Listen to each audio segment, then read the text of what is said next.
আগুন করে করে বিপ্লব ভাইয়ের কিছু হলে বিপ্লব ভাইয়ের কিছু হলে জ্বলবে আগুন করে করে জ্বলবে আগুন করে করে বিপ্লব ভাইয়ের কিছু হলে। সাংবাদিক ভাইদের প্রতি আমার সালাম, আসসালামু আলাইকুম। আমার বাড়ি কোড্ডা। আমার বাবা একজন পুলিশ কর্মকর্তা, আমার মা একজন পরিবার পরিকল্পনা সরকারি হসপিটালে কর্মরত। আমার একটা বাড়ি আছে কোড্ডা গ্রামে, রেল লাইনের সংলগ্ন এলাকায় একদম সাইডে।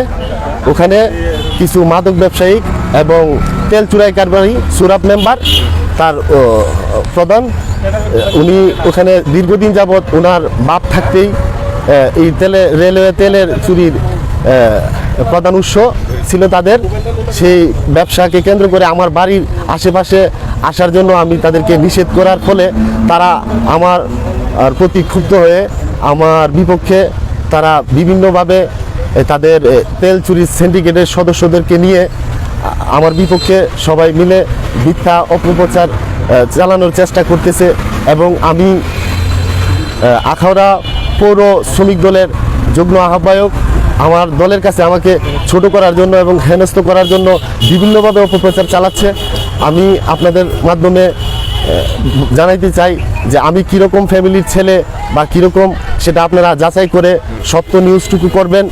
যারা নির্দোষ তাদেরকে যেন এই তেল চুরাই কারবারির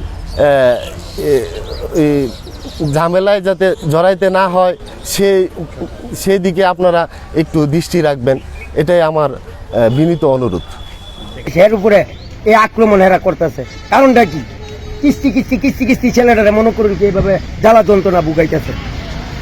কি চান আপনারা? আমরা বিচার চাই এটা স্যার। হলে আমাদের স্টেনের উপদেষ্টা কমিটি সাংগঠনিক, আমরা জানা মতে বিপ্লব ভাই খুব ভালো মানুষ, কানের কোনো খারাপ রেকর্ড নাই, এটাই আমরা জানি। স্টেশন ড্রাইভারে আমরা